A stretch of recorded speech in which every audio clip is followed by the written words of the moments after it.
Cadê o comunismo? Cadê o comunismo?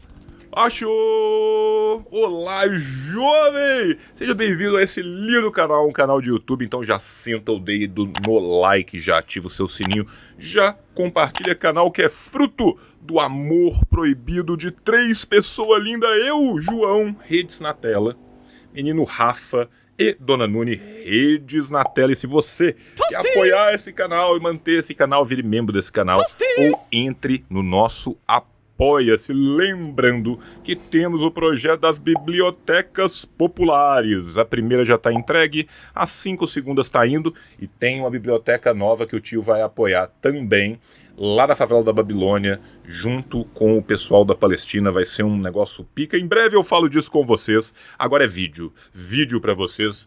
Beijo, meus amores. Apoia o tio, manda o Pix. Falha e falhará. Falha, falha e falhará. Falha e falhará. Bom, gente, iniciando aqui o nosso papo nesse retorno nosso pós-carnaval, eu vou cumprimentar já do outro lado da tela o historiador e educador popular João Carvalho. João Carvalho, bom dia. Bom dia, meu querido. Como é que você tá? Tudo tranquilo, João, tudo tranquilo. Carnaval, aproveitou por aí? Fui pro mato. Eu fui com os meninos pro interior, foi ótimo. Deu para dar uma descansada boa, fiquei bem satisfeito. Muito bom, é isso aí. De volta aí à labuta, ao dia a dia, a correria, né, o João? Pra gente falar um Nossa, pouco sobre... bota correria nisso, né? Nem fala, viu, João? Nem fala. A situação não anda nada fácil, muito trabalho para todo mundo. Essa é a grande verdade. Mas aqui a gente quer falar um pouco sobre política, viu, João? Porque a situação do governo Lula não anda nada fácil. A gente vem repercutindo isso aqui, falamos muito sobre isso ao longo desse iniciozinho de ano, antes do carnaval. E agora que o ano efetivamente começa no país, há algumas mudanças acontecendo lá no Palácio do Planalto, no próprio governo, no seio da gestão de grande aliança que comanda o país. Ontem tomou posse a Gleisi Hoffmann como ministra de Relações Institucionais, bem como o Alexandre Padilha, oficialmente assumindo a pasta da saúde no lugar da Nízia Trindade. Fato é que a gente tem aí uma gestão para lá de questionada, com uma aprovação, um índice de aprovação muito baixo, menor da história do presidente Lula à frente do governo, enfim. Daqui a pouco a gente vai falar mais especificamente sobre a posse da Gleisi Hoffmann e o que ela representa para essa gestão, João. Mas eu queria primeiro começar aqui por uma análise tua a respeito de como é que anda esse governo Lula, especialmente depois aquelas pesquisas que mostraram aí uma queda na popularidade do governo. Lula tentou ali mexer em algumas questões ligadas aos alimentos, ao preço dos alimentos, obviamente, para reduzir a inflação dos alimentos aqui, da comida dos brasileiros na mesa, tomou algumas iniciativas ali, enfim, também vamos falar um pouco sobre isso. Mas como é que você vê até aqui, nesse início de ano, a situação do governo Lula, especialmente a partir dessa queda de popularidade do presidente?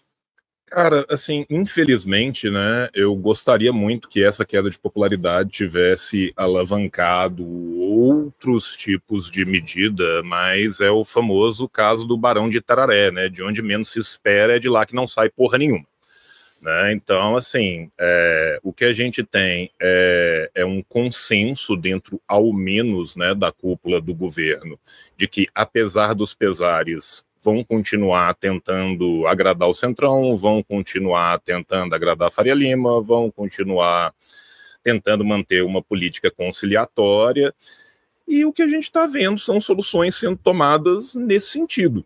Né? Para mim fica bem claro, bem óbvio, bem patente, né? E até parte do governo chegou a pensar nisso e falou, se foi veiculado, não, o governo agora vai abraçar mais a 6x1, vai abraçar mais questões populares. Aí o que eles preferiram fazer? Preferiram fazer um pacote via Alckmin, né, para tentar baixar os preços, mas que é um pacote que agrada os grandes produtores, que agrada os grandes produtores do agro, em vez de abraçar uma questão que vai poder causar qualquer tipo de problema político. Apesar de todos os pesares, né, a Glaze está entrando para evitar uma debandada do Centrão.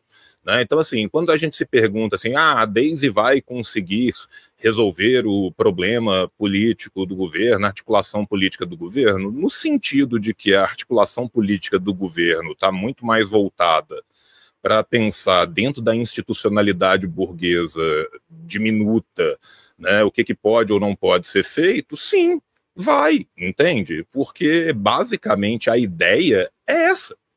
Né? A ideia é tentar chegar e negociar e tentar conseguir uma solução conciliatória para manter quem todo mundo sabe que ali a 2 segundos vai estar traindo todo mundo de novo, e meio que é isso, sabe, Anderson? Então, assim, eu infelizmente acho que as possibilidades de algo que não vem mudando e que vem caminhando cada vez mais para o centro e muitas vezes para a direita, continuar não mudando e caminhar cada vez mais para o centro e cada vez para a direita, são enormes, entende? Assim, loucura é a gente esperar resultados diferentes com as mesmas bases do teste, né? Isso é um ótimo conceito de loucura, eu fazer a mesma coisa várias vezes e esperar que aconteça algo diferente.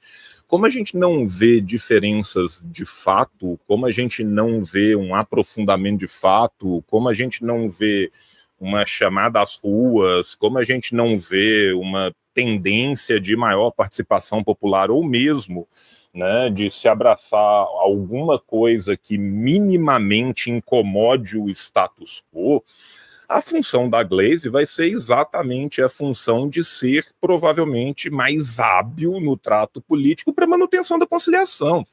E isso acontecendo, inclusive, num momento que o PT internamente vem passando por uma situação muito delicada com a sua substituição de presidência, que já está ali na frente, já era marcado, mas que a gente vem vendo pelo menos 2 grupos aí surgindo à frente, né? Uhum. O que vai levar também a um outro momento de, entre aspas, cisão interna no partido, mas principalmente de disputa interna no partido, em que o partido vai se voltar para isso. E eu não acho que vai ser nesse momento de disputa interna do partido que a gente vai ver um aprofundamento profundo de uma mudança brutal no governo. Antes, pelo contrário. Sabe? Então, assim, as minhas expectativas já eram baixas, mas puta merda, sabe? Assim, eu não acho que vá mudar muito. É 6 por meia dúzia. Uhum. Entende? Eu acho que exatamente o trabalho que a Glaze vai fazer é o trabalho que ela já chegou falando que ela vai fazer. Né, de apoio ao Haddad, de tentar mitigar, de tentar conciliar, de tentar construir essas bases. Então, assim, né, quando as pessoas perguntam assim, a Glaze vai conseguir resolver o grande problema político do governo? Para o governo, sim. Porque para o governo, qual que é o grande problema político dele? É o seu afastamento das massas? É não conseguir aprofundar uma rotina minimamente social-democrata? Não, esse não é o grande problema para o governo. O grande problema hoje para o governo é o possível afastamento do Centrão. Então, pelo menos para mim, isso fica muito patente. Uhum.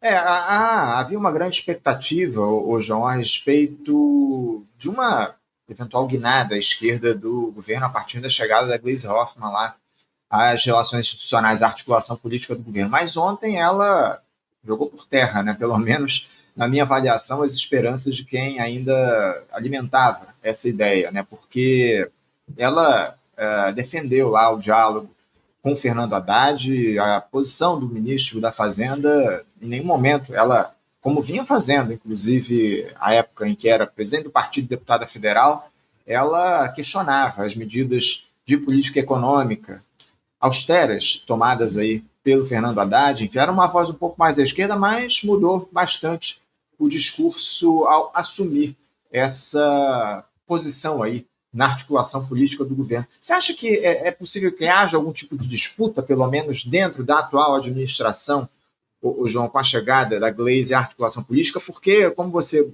bem colocou, ao que parece, ela tenta, de alguma forma, equacionar essa disputa que há especialmente em relação ao Centrão, quer tentar evitar o desembarque desse pessoal do governo, né? O próprio PL, né, o partido do Jair Bolsonaro, por intermédio lá do ex-ministro, do Ciro Nogueira, o presidente do partido, já avisou que vai deixar o governo. Em 2026 não haverá apoio ao Lula, ainda que eles tenham ministros na atual gestão.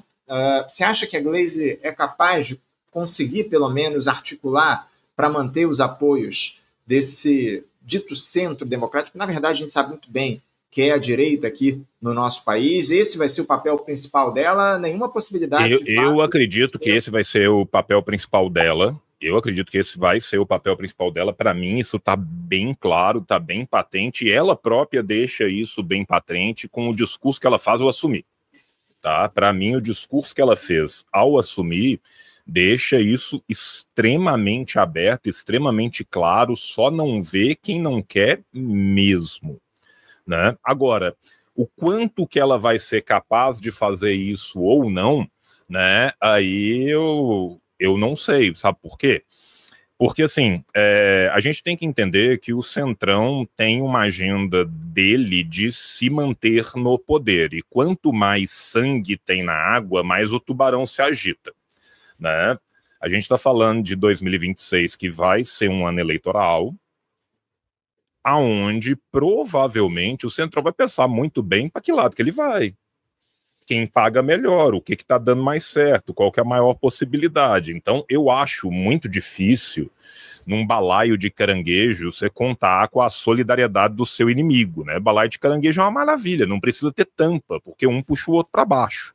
Então, assim, eu acho que eles vão levar isso às últimas consequências, vão tentar tirar tudo o que eles puderem, e num momento eleitoral qualquer, eles vão fazer o que eles sempre fazem, que é ficar do lado que vai ganhar.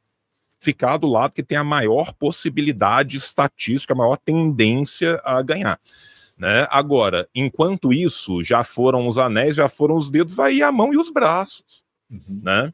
Eu estava vendo aqui no nosso chat o Fernando Pessoa comentando, pô, não é um governo de conciliação, é um governo de ataque aos trabalhadores. Precisamente por isso que é um governo de conciliação, Fernando, porque está se conciliando com os inimigos dos trabalhadores. Quando se serve a dois deuses antagônicos, um deles está sendo enganado, e esse elo sempre vai romper no lado mais fraco da corrente. Não adianta eu falar da boca para fora, eu quero o melhor para os trabalhadores e o melhor para os patrões. Vai ficar difícil, né? Porque um dos dois não vão ter o melhor que eles estão querendo. E aí, toda vez que a gente tem nesse balanço do poder essa corrente sendo puxada para um lado para o outro, ela sempre, inexoravelmente, vai romper do lado dos mais fortes, dos mais fracos, vai ficar tendente aos mais fortes. Então, um governo de conciliação é um governo de ataque aos trabalhadores, porque inexoravelmente ele será, né? E assim, a Gleisi tem um problema gigantesco, porque assim, o Centrão no Brasil está tão acostumado à sua posição de poder que ele não tem nem vergonha de falar as coisas. Independente de ter ministros no governo ou não, não apoiaremos no ano que vem. Cara, esse é o tipo de frase que, assim, se você ouve isso num jogo de tabuleiro, primeira coisa que você falava é, já que já vai me trair, Jaqueline, então tira esses ministros daí. Para que eu vou te deixar com os ministros, então, já que você não vai fazer nada? E ainda assim as coisas passam em incólumes águas. Dia sim e dia também, isso já vem acontecendo. Né? A gente tem que lembrar que a base, entre muitas aspas, do governo já vota contra o governo milhões de vezes. Que já é uma base que tem, né, assim, é a base respeitadora de casada, sempre respeitando, mas sempre casada, né? Então, assim, é muito complicado, cara, e me impressiona muito a incapacidade de aprendizado, porque não é como, né, Anderson, se isso já não tivesse se repetido ad nauseam em diversos governos anteriores, com os resultados mais pífios possíveis, né? João, eu queria levantar justamente isso, porque ao que parece a gente tem um novo modelo de gestão no Estado brasileiro, porque os partidos aí oferecendo, ou pelo menos tendo cadeiras na administração federal, no executivo, e não oferecendo apoio efetivamente ao governo nas votações no Congresso. Você acha que isso é uma tendência? Isso deve continuar no país ao longo dos próximos tempos? Essas conciliações, os famosos toma lá sem o da cá, como é que você vê esse tipo de modelo de política no país? Eu vou ser sincero com você, eu não acho que isso seja um novo grande modelo institucional, eu acho que isso advém de uma fraqueza do governo do momento, né? Quando a gente tem uma negociação e a gente tem de um lado que entrega as coisas antes, sem necessidade, que está disposto a ceder tudo, e um outro lado que minimamente bate o pezinho antes de negociar, a tendência gigantesca geral é de que o lado que vai bater o pezinho vai conseguir as coisas que quer, né? O governo vem sendo um leão contra os trabalhadores e uma tchutchuca para todo o Centrão, para toda a Faria Lima e para todo o resto. Essa é a verdade. Você quer ver o governo federal tendo uma negociação duríssima, brutal, injusta? Pega a greve dos tais. Pega a greve dos técnicos administrativos da educação. 120 dias de greve para custar chegar num acordo, a maior categoria do Executivo Nacional inteiro, educação brasileira superior paralisada por 6 meses, estamos pagando esse calendário até agora, uma categoria completamente prejudicada, sem nada, que se conseguiu se unir no governo dos trabalhadores para depois de 120 dias de negociação, batendo o pé, o governo, não, para agora, um ano e tanto depois, ter um acordo mínimo que dá um mínimo. Ou seja, esse governo, quando quer negociar de forma muito dura, ele negocia. Em compensação, o arcabouço fiscal, o calabouço fiscal, foi entregue meses antes, sem nenhuma necessidade, muito pior do que deveria ter sido, a troco de vários nada, né?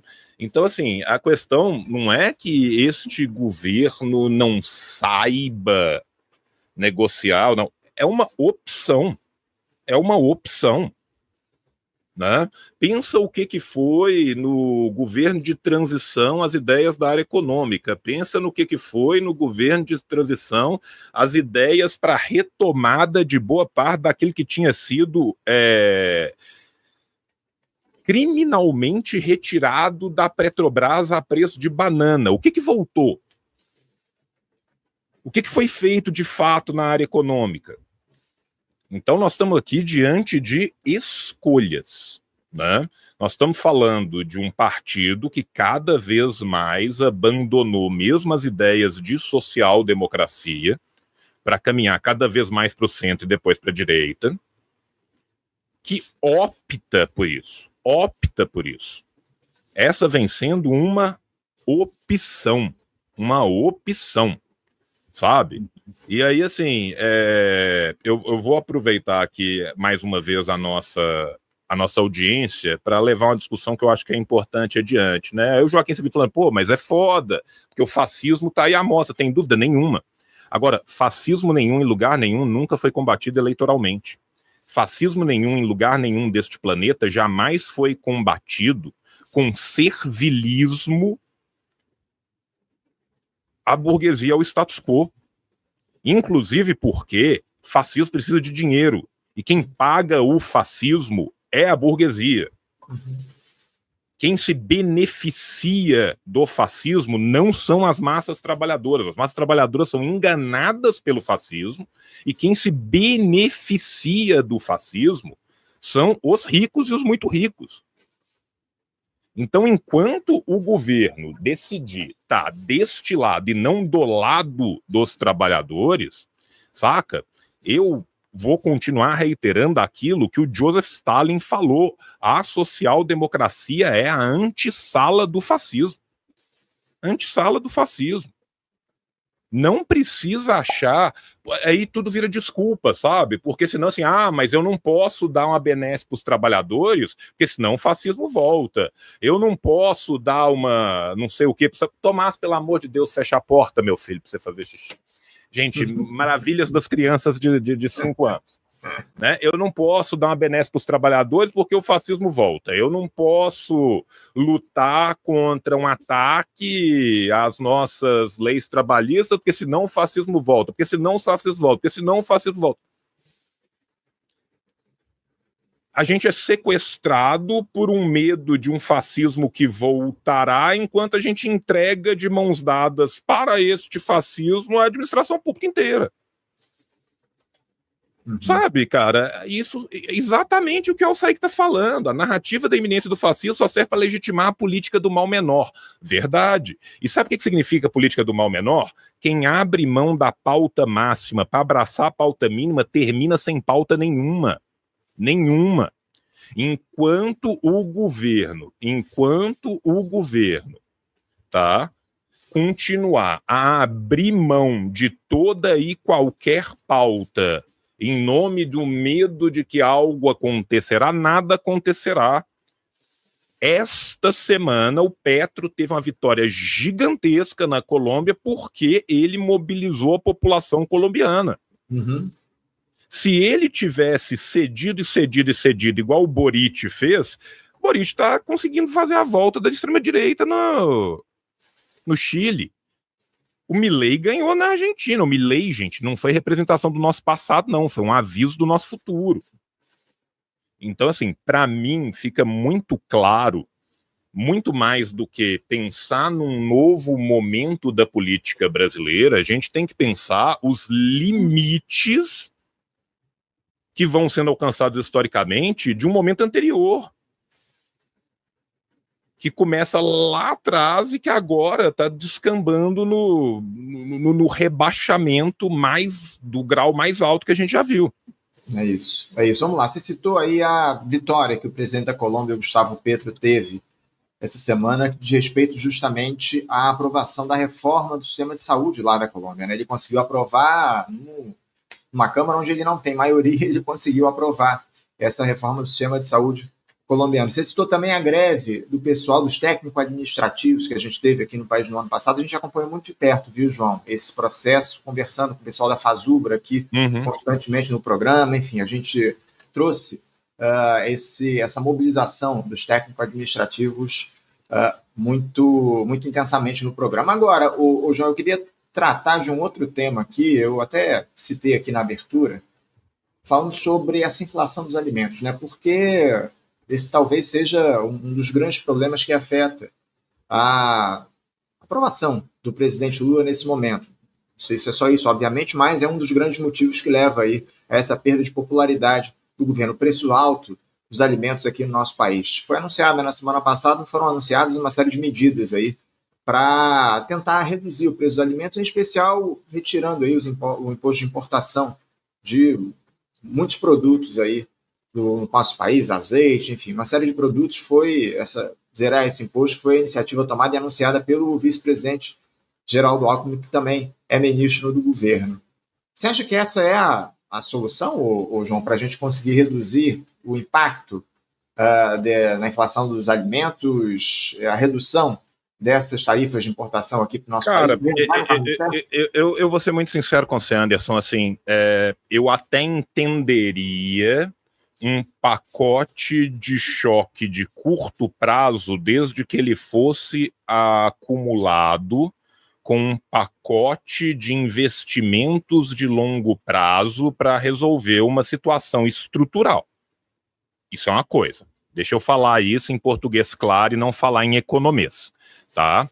Uma coisa é eu falar assim, tá com falta dos alimentos X, Y e Z, eu tenho uma baixa produtividade desses alimentos, eu vou exonerar esses impostos aqui, importar esses alimentos, mas eu também tenho que pensar como que eu vou fazer para a médio prazo eu conseguir ter esses alimentos e ter outros alimentos ou ter substitutivos desses alimentos, né? Vamos começar dos dados aqui. 72% das coisas que a gente come vem de agricultura familiar.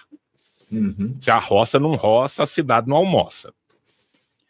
Não seria muito melhor, pensando estruturalmente, avançar com reforma agrária, avançar com apoio à agricultura familiar e trazer, de fato, o Brasil, que tem uma das maiores áreas agriculturáveis do mundo, para um modelo que pudesse ser suficiente para o seu mercado interno, distribuindo terras e riquezas, fazendo com que as pessoas tivessem capacidade de produzir e consumir, do que simplesmente importando e perdendo divisas e jogando fora no câmbio, me parece mais inteligente. Agora, isso depende também de uma ideia de um desenvolvimento mínimo da nação. Isso depende também de um nacionalismo mínimo, que a gente não encontra nesse governo, né? Então, assim, quisera eu que a gente tivesse os cepalistas mais rebaixados, quisera eu que a gente tivesse os nacionais desenvolvimentistas mais rebaixados, porque nem isso, entende? Então, assim, esse é um pacote que tem chance de surtir efeitos a curto prazo e voltar tudo de novo a médio prazo e explodir de novo. Por quê? Porque não se muda a situação infraestrutural, né? Da mesma forma que a gente não come capital, não come PIB, não come commodities, a gente também se alimenta muito pouco de soja importada, de soja exportada, né? O que a gente tinha que ter era, de fato, um investimento estrutural em cadeias produtivas de agricultura familiar, de pesca familiar, de indústrias de beneficiamento desses alimentos que fossem nacionais, porque muitas vezes a gente está pegando as coisas tendo que mandar para fora para voltar de volta. Tem isso? Não tem. Tem um programa mínimo de substituição de importações? Não tem. Tem um programa mínimo de cadeias de hubs logísticos que tornem a distribuição desses alimentos mais barata? Também não tem. Por quê? A gente pensa que o preço do alimento não é composto só do alimento, não. O preço do alimento também é composto de toda uma cadeia de distribuição desse alimento. Enquanto o alimento está rodando em caminhão, a óleo diesel, gastando absurdo, num país continental que sequer tem ferrovia, vai ser mais caro mesmo. Enquanto o camponês é expulso da terra pelo êxodo rural, ou se não tem que brigar até a morte pela sua terra, e o latifúndio continua graçando, a tendência do alimento ficar mais caro. Então, assim, o meu problema com isso é, não adianta ter algo, um choque de impacto mínimo a curto prazo, se não se tem nenhum tipo de investimento infraestrutural a longo prazo. Ô, João, falar nisso, a gente vai tratar dessa questão da inflação dos alimentos e das medidas que o governo tem adotado. A gente vai conversar amanhã com o pessoal do MST. O Gilmar Mauro volta aqui ao programa amanhã para falar um pouco sobre essas medidas que foram anunciadas na semana passada pelo governo Lula e o que é que deveria ser feito a opinião, obviamente, do MST, do Movimento dos Trabalhadores Rurais Sem Terra, a respeito das ações do governo para tentar reduzir o preço dos alimentos, inclusive isso que você falou, né? A necessidade de se valorizar a agricultura familiar aqui no nosso país, se houve algum tipo de diálogo do MST com o governo a respeito dessa questão do preço dos alimentos, enfim. Eu queria passar, João, para a seguinte questão. A gente tem o Partido dos Trabalhadores passando por um momento aí de disputas internas, né? Um cenário muito questionável dentro do PT, muitas disputas, isso não, obviamente não acontece só no PT, o pessoal também passa por um momento semelhante por outros motivos, mas o governo vai ter eleições aí no meio do ano para o Diretório Nacional e há essas disputas abertas. A Gleisi Hoffmann era presidente do partido e se licenciou para assumir o Ministério de Relações Institucionais no governo do presidente Lula. E quem assumiu o cargo interinamente, o João, foi Humberto Costa.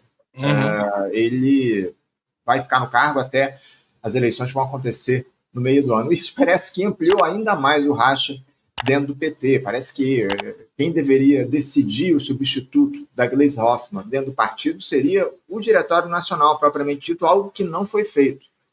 Eu queria uma opinião tua a respeito dessas disputas internas do PT, como é que você observa isso? Como é que essas disputas também afetam o governo do presidente Lula, João?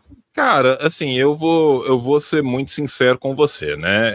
Esse é um mal não só do PT, mas absolutamente de qualquer partido de correntes. Qualquer partido de correntes vai acabar sofrendo desse mal mais cedo ou mais tarde, né? Eu, nesse caso, né, a gente que é maoísta, a gente é antes-marxista-leninista, né? E Lenin traz uma teoria de partido muito forte, né? E aqui é centralismo democrático na veia, partido de correntes na cadeia. Por quê? Porque não dá certo. Né? A tendência de gerar esse tipo de conflito, de gerar esse tipo de isolamento, esse tipo de inação, ela é assim enorme, ela é brutal e ela vem acontecendo recorrentemente em todo e qualquer partido de correntes desde sim. Né? Isso é só mais uma vez que está acontecendo. Para além disso, né, a escolha ainda ficou mais estranha ainda, porque existe um grupo de apoio para que o Humberto se torne presidente. Né? Pelo menos é o que é veiculado na mídia, é o que vaza das fontes por um lado e pelo outro, né? Que a gente tem esse racha de um lado, o grupo do Quaquá, tal, que é o Humberto, aí o Lula diz que é o Edinho, aí fulano diz que quer não sei quem. Então, assim, já não é como se o governo do PT estivesse passando por um momento de grande estabilidade. Já não é como se o próprio PT, enquanto partido, tivesse um momento, né, de renovação dos nomes e tal. Antes, pelo contrário. Né, tá acontecendo mais ou menos algo muito análogo ao que veio acontecendo com o Partido Democrata nos Estados Unidos. Né, as pessoas que eram do terceiro escalão do partido há 30 anos atrás, agora hoje em dia vão subindo para o segundo e para o primeiro, porque não entrou ninguém. Né, porque não surgem novas lideranças, porque não aparecem tantos nomes novos assim. Né, então, assim, eu acho que isso só tem uma tendência ainda maior de desgastar cada vez mais o partido. Por quê? Porque ele vai estar equilibrando dois pratos diferentes. Ele vai ter que pôr atenção numa coisa e vai ter que pôr atenção em outra coisa. Né? O Lula, aparentemente, agora deixou mais claro, um pouco mais patente do que estava antes, o seu apoio à corrente do Edinho. Eu acho que isso ainda pesa muito dentro do PT. E eu acho que a grande tendência é que ocorra a eleição do Edinho para ser o próximo presidente do PT. Ainda assim, eu acho que isso já vai começar com um desgaste, né? Que você pensa assim, a Glaze saiu, aí teve aquele jantar, aí o Lula foi lá, aí o Edinho sai correndo para botar pano quente e falar, não, um grande democrata que está indo nas reuniões das diferentes correntes para se mostrar presente, não sei o quê. Aí depois no discurso se matando, fala, porra, foi foda aquilo ali e tal, não sei o quê. Sabe? Então, assim, fica meio que claro toda essa briga que está acontecendo e que, de fato, cara, isso vai cobrar um preço político. A gente tem que lembrar que, mesmo as coisas dando certo, a mídia hegemônica já vai fazer todo o possível e imaginável para trazer confusão para dentro de qualquer governo que ela considere minimamente progressista. Né? Assim, Folha, Estadão, o Globo, são os jornais que falam, entenda como o preço da picanha ter baixado vai destruir a sua vida. Né? Então, assim, essas são as notícias que eles vão trazer. Então, isso também vira um outro palanque para causar problema dentro da organização interna e vira desculpa para negociação. Né? Porque aí chega o cara do Centrão e fala assim, não, pô, mas sabendo dessa fragilidade, a gente controla a mídia ali do Alto Parnaíba, a gente controla a mídia ali do interior do Paraná e tal, quem sabe se eu não pegar uma vaguinha ali na Eletrobras para o meu amigo fulano, ele não tem que publicar, sabe? Então, assim, começa também todo um outro jogo de toma lá da cá que coloca um governo que já está numa posição de negociação muito fraca, que se colocou numa posição de negociação muito fraca, ainda mais fraco. Né? Porque pensa para o Centrão que alegria que é isso. Né? Uma crise institucional gigantesca, uma crise interna do partido. Os caras vão soltando os balão de ensaio dele, tudo passa. Não vou apoiar, não, mesmo se tiver ministro. Espera uma semana, saiu algum ministro? Não, então isso aqui pode. Não vou fazer não se não tiver isso. Espera um pouquinho, não aconteceu. E vai passando. Sabe? Então, assim, a tendência é de ir cada vez mais para baixo, né? Agora, infelizmente, essa é uma tendência natural de todo partido que vai entrando dentro do jogo conciliatório e vai se degenerando. né? Essa é uma ladeira que só se desce. Uhum. Agora, João, eu queria conversar contigo a respeito de duas entrevistas importantes que a gente teve ao longo desses últimos dias. A gente já conversou nos bastidores, você não acompanhou, mas eu vou trazer aqui algo do que foi dito. Primeiro, uma entrevista que o ministro da Fazenda, Fernando Haddad, deu na última sexta-feira para o Flow Podcast muito conhecido, aí, de bastante audiência. Ele esteve lá na sexta-feira e falou lá para o apresentador do programa, e o que a gente teve lá foi, na verdade, um grande palanque para o ministro da Fazenda se apresentar e falar ali sobre as suas medidas, exaltar, inclusive, o próprio arcabouço fiscal, enfim. O Haddad chegou a dizer, João, em determinado momento, que ele torce para que as medidas econômicas adotadas pelo presidente da Argentina, Javier Milei, de ataques aos direitos sociais, elas deem certo. Ele torce para que o governo Milei dê certo lá na Argentina. Você já disse que não acompanhou esse papo, essa entrevista do Haddad, mas eu queria uma análise tua, especialmente a respeito dessa figura, do que é o ministro da Fazenda. Cara, assim, olha que coisa irônica, né? Assim, o Haddad, ele tenta ser tão, entre aspas, publicano, sabe? Porque eu ainda acredito que ele tenha dito isso pensando assim, porra, todo mundo vai amar que eu sou um cara que está torcendo pelos argentinos, pelo povo argentino, sabe? Dentro do personagem Haddad, né, eu sinceramente vejo essa declaração como um dos menores dos seus problemas, porque dentro do publicanismo difuso que habita aquela cabeça, né, eu acredito que ele não tenha simplesmente torcido pelo neoliberalismo, ele age em direção a isso, ele tenha torcido, né, porque, coitado do povo argentino que tá sofrendo para um caralho na mão dessa merda. Independente disso, cara, o que é o Haddad? O Haddad sempre foi o mais tucano dos petistas, não é de hoje, né?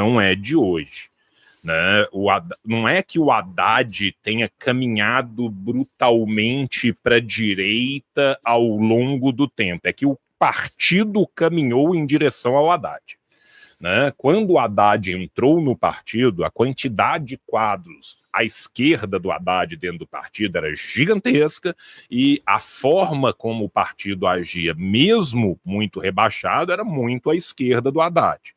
O PT caminhou muito mais em direção ao Haddad do que o Haddad caminhou ainda mais em direção à direita, porque ele já estava lá desde sempre. Desde sempre.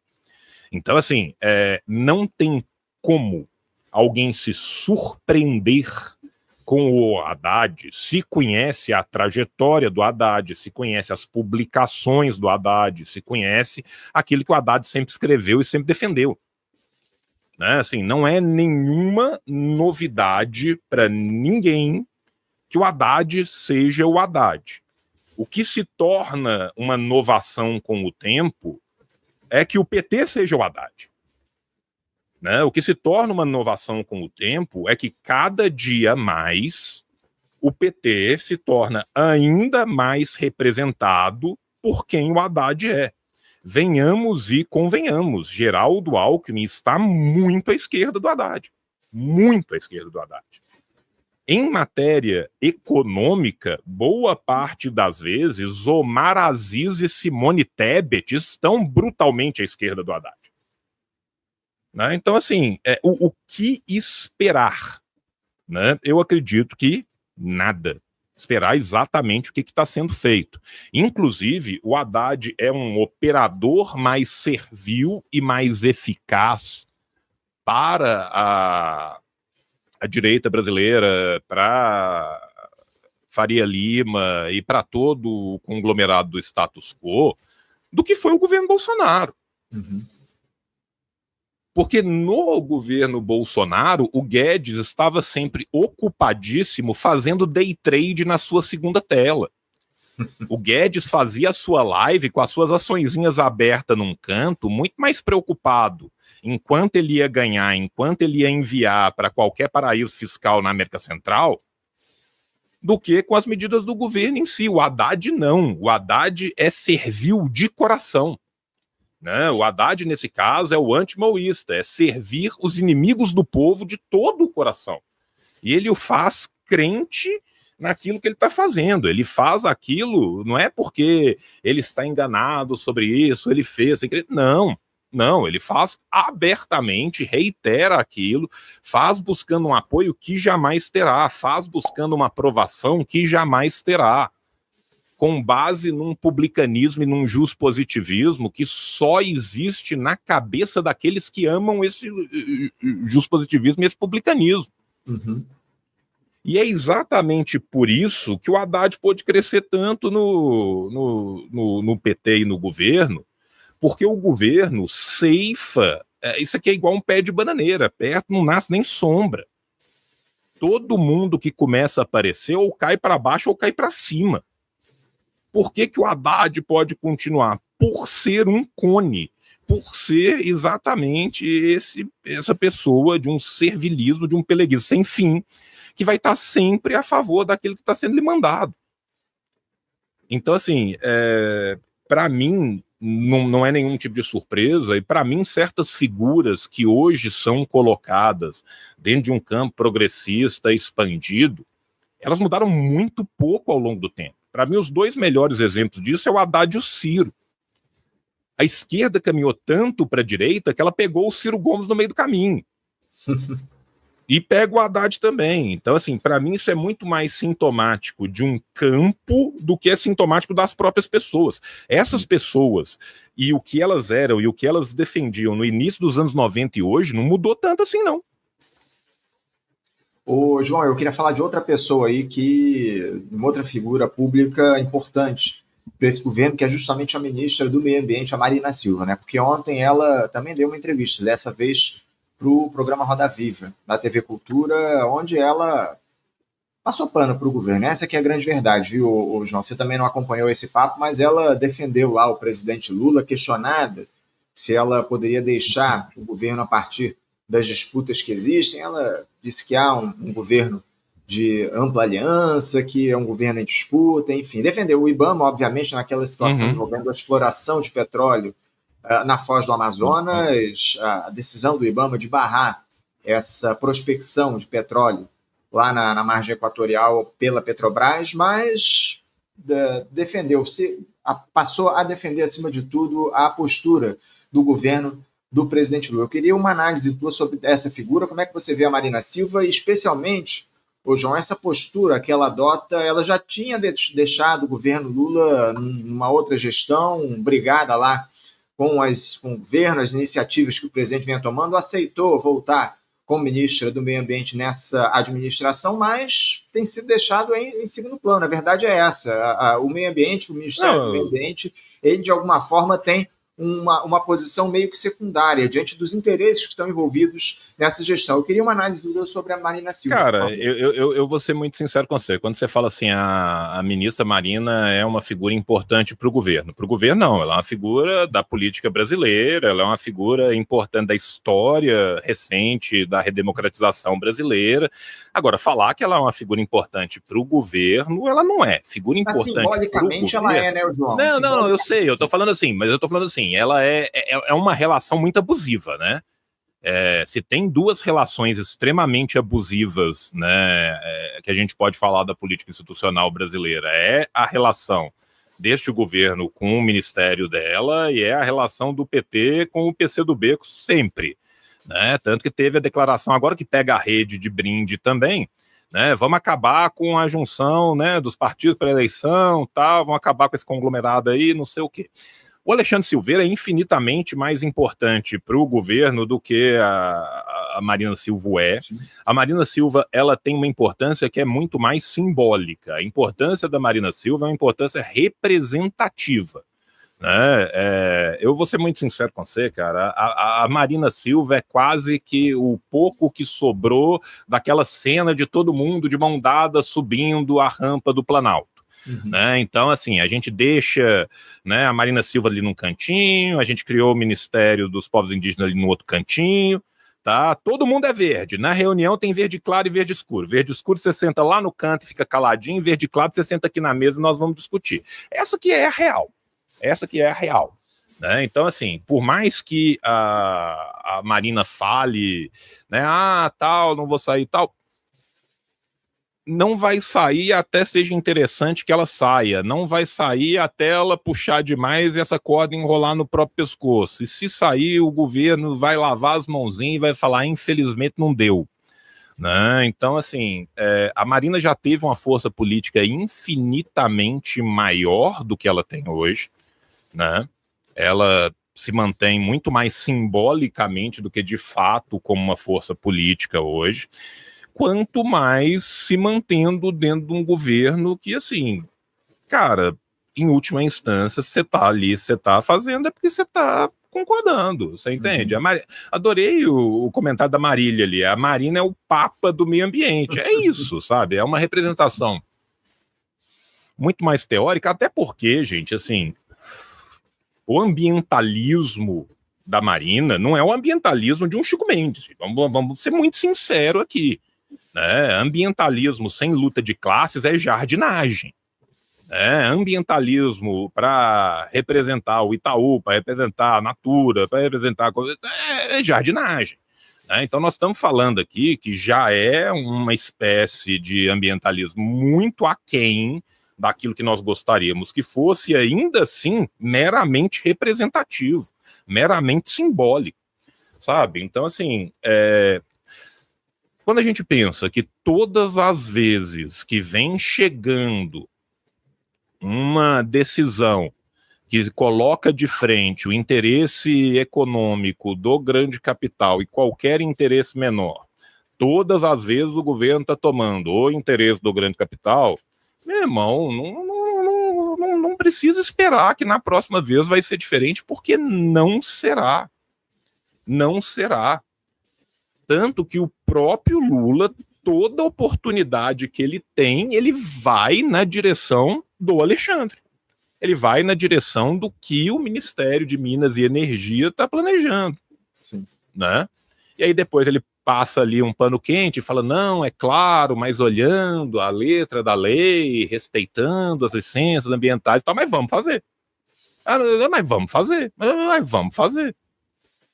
Inclusive, o João, parece que o Alexandre Silveira, o ministro de Minas e Energia, deve conversar com o presidente do IBAMA para falar sobre essa questão da licença, né, para prospecção de petróleo na margem equatorial, lá na foz do Amazonas. Já foi questionado, inclusive, a respeito disso ontem na entrevista lá no Roda Viva e meio que saiu pela tangente diante disso. Enfim, não quis se comprometer com o ministro de Minas e Energia, o Alexandre Silveira, que representa, obviamente, a direita aqui no nosso país. A grande verdade é essa. Ele é uma figura que foi colocada pelo Lula aí dentro dessa grande aliança para atender as demandas dessa turma. Ô, João, eu queria falar um pouco sobre... Tanto que você vê a mudança que a gente teve na própria Petrobras antes, né? Isso só foi uma sequência. Sem dúvida. A própria saída, né, do Jean Paul Prats da presidência da Petrobras se deu a partir justamente do desejo, do interesse do Alexandre Silveira, o Jean Paul, que era muito questionável, obviamente, na presença da Petrobras, mas foi afastado ali do comando da empresa por uma decisão do Alexandre Silveira, essa queda de braço que havia lá dentro do governo. João, eu queria mudar um pouquinho de assunto, falar sobre a esquerda propriamente dita, né? Porque a gente tem aí um governo perdendo espaço na opinião pública, a gestão de ampla aliança do presidente Lula, e eu queria saber de você se isso, de alguma forma, acaba abrindo espaço para a construção de uma alternativa eleitoral viável à esquerda já para 2026. Você acha que é possível, pelo menos no médio prazo? Eu vou ser muito sincero. Desculpa. Termina a sua pergunta, querido. Não, termina, porque eu vi que você falou um i e eu te interrompi. Me perdoe, por causa do delay aqui do meu som. Eu ia te questionar se, a partir da correlação de forças na sociedade, é possível a gente pensar na construção dessa alternativa à esquerda em relação ao governo do presidente Lula. Como é que você vê essa questão? Tá, vamos por partes, né? Uma coisa é a alternativa à esquerda, outra coisa é a alternativa eleitoral à esquerda. Né? Para mim, eu trabalho com duas coisas muito diferentes, que é pensar, existe alternativas à esquerda desse governo? Para um caralho. Existem alternativas eleitorais dentro do organograma jurídico burguês à esquerda desse governo? Acho muito pouco plausível. Por quê? Qual que seria o único partido com capilaridade? Não estou falando o único partido, que disputa eleições. Estou falando o único partido com um mínimo de capilaridade, com um mínimo de recursos dentro do sistema eleitoral burguês que poderia propor algo ligeiramente à esquerda do que a gente tem hoje, principalmente o PSOL. O que está acontecendo dentro do PSOL? A majoritária do PSOL vem tratorando a minoritária do PSOL e a parte majoritária do PSOL é brutalmente pró-governo. Então, se a gente for pensar, e aí eu tô pensando muito realpolitik aqui, gente, tá? Porra, beleza. Mas se o PCBR conseguir fazer uma carta eleitoral, se o PCB lançar, se a UP lançar, não vai ter dinheiro, não vai ter capilaridade para uma disputa eleitoral burguesa. Disputa eleitoral burguesa precisa de dinheiro para um caralho, o sistema todo é feito para que esse tipo de partido não tenha acesso nenhum, a lei é draconiana com esses partidos, enquanto os outros partidos todos do jogo político burguês pode, à vontade, platinar os crimes do Código Eleitoral, pode fazer 102% dos crimes do Código Eleitoral e liberar o Yoshi roxo do Código Eleitoral. Essa que é a verdade, né? Então, assim, o único partido que tem deputados o bastante, que tem um fundo partidário que poderia vislumbrar esse tipo de construção, já está tão totalmente sequestrado nessa sua majoritária pelo governo, que não vai chegar a lugar nenhum. Aí eu vou ir além. Para mim, não é por via eleitoral, não é por via de pleito burguês que se construirá uma alternativa, que se construirá uma ruptura. O que nós, comunistas, os marxistas-leninistas, nós marxistas-leninistas falamos? Organize-se. O que a gente precisa é de organização das massas trabalhadoras. Eu, sinceramente, não tenho nenhum tipo de ilusão com o sistema eleitoral burguês, com a pseudo-democracia representativa burguesa. Tem um limite do que se pode fazer ali dentro. Se a gente pensar que hoje o deputado mais avançado que a gente tem nas suas pautas, na sua luta, são quem? É a Sâmia, é o Glauber, é a Erundina, que são minoritários no PSOL e que tem um limite do que eles vão conseguir ali. Porra, que lindo, o Glauber conseguiu 40 e tantos %, quase, exatamente quase, não sai. Quase. É isso, entende? É isso. Então, para mim, não será dentro desse tipo de construção que vai chegar a lugar nenhum, até porque o presidencialismo de coalizão brasileiro, ele é feito para que o grande dono do país continue a ser a micropolítica das pequenas regiões via centrão e via representatividade dos deputados. Essa é a real. Né? Desde que a gente teve a redemocratização do Brasil, quem manda de verdade? Quem manda de verdade é ali, quem está ali se elegendo e conseguindo fazer essa conciliação pelo pseudo-centro, sabe? Então, assim, pautas que verdadeiramente mobilizam a classe trabalhadora, pô, 6x1, comida tá cara. Esse tipo de pauta, de fato, mobiliza. Esse tipo de pauta tem que ser alavancada cada vez mais pelos movimentos sociais, pelos partidos, as pessoas têm que se organizar. Porque eu, sinceramente, Anderson, não vejo nenhuma escapatória via sistema. Inclusive, eu desconheço na história humana uma escapatória via sistema do sistema capitalista. E não é falta do reformismo tentar e achar que está reinventando a roda desde a primeira vez. Então... Ô, João, para a gente fechar aqui o nosso papo, queria aproveitar uma pergunta que chegou aqui agora, da Marília Gutierrez, justamente falando sobre esse tema que você levanta aqui, sobre organização de classe. Ela pergunta aqui o seguinte, pergunta muito sincera, neste mundo uberizado de meios, como seria a construção da classe trabalhadora como classe? Pergunta da Marília Gutierrez para você, viu, João? Marília, é exatamente a segunda parte da sua pergunta que responde à primeira parte da sua pergunta. Mesmo com a uberização, mesmo com a pejotização, mesmo com a quarteirização, nós ainda temos em comum a nossa exploração. O sentido de classe, ele é maior no sentido de classe de explorados, e mesmo movimentos que são pulverizados conseguem se organizar. Se a gente pensa o que foi o surgimento de uma figura popular, para dar o exemplo no Brasil do galo de luta, é uma classe extremamente pulverizada, uma classe que está cada um num canto, rodando a cidade toda num canto para o outro, e que essa classe, apesar de todos os seus pesares, conseguiu ter uma organização. A mesma coisa aconteceu no Reino Unido. Um dos grandes responsáveis pela organização dos motoboys, das pessoas que trabalham com entrega no Reino Unido, se chama Ulisses e é brasileiro. Então, assim, não só no Brasil, mas fora do Brasil, classes que são muito pulverizadas conseguem se organizar.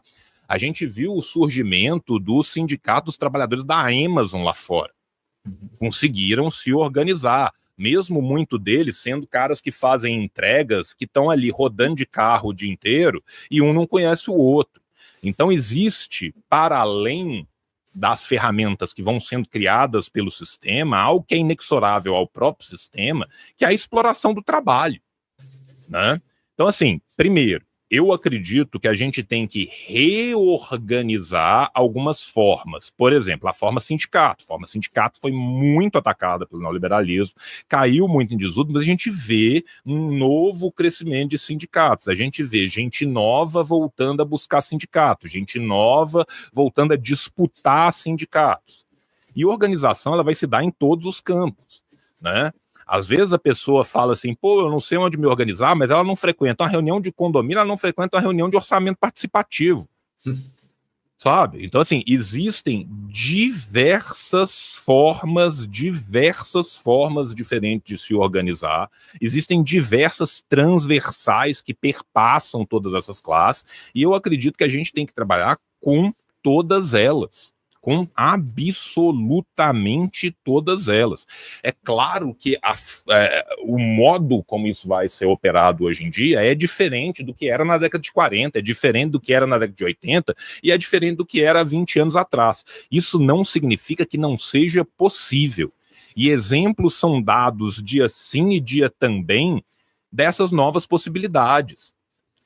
Desde a década de 90, a gente não via grandes mobilizações massivas de universitários nos Estados Unidos. A gente teve agora com a Palestina. Isso. É possível. Sindicato forte fazendo greve, a gente não vê há muito tempo. A gente vê vários agora. Então, assim, se a gente for pensar o que foi a greve dos tais, voltando na greve dos tais, foi a maior greve pública brasileira dos últimos 20 anos. Uhum. E foi organizada agora numa categoria que está espalhada no território nacional inteiro e que conseguiu fazer essa organização. Então, a tecnologia, gente, é um ferramental, né? Ele pode ser utilizado também a nosso favor, ele deve ser deturpado a nosso favor. Né? Nesse ponto, eu acho que o Althusser acertou de cima e embaixo quando ele fala dos aparatos ideológicos do poder. A função da classe trabalhadora, a função da organização da classe trabalhadora é pegar esses aparatos e subvertê-los à organização da própria classe. Uhum. João, eu quero agradecer demais a tua presença aqui com a gente no Faixa Livre na edição de hoje. Obrigado pela tua participação nesse nosso retorno aí pós-carnaval e certamente a gente vai ter muito assunto para conversar ainda ao longo desse ano diante de um governo para lá de reticente e de dificuldades que vem aparecendo aqui no nosso país. Obrigado mais uma vez, João, pela tua participação. Obrigado querido. Sempre uma alegria participar. Agradeço demais a honra, agradeço a todo mundo aí do público, tá? Sempre que precisar, à tua disposição. Alegria nossa. Um abraço forte, João. Até a próxima. O capitalismo falhou, falha e falhará em cada uma das sociedades aonde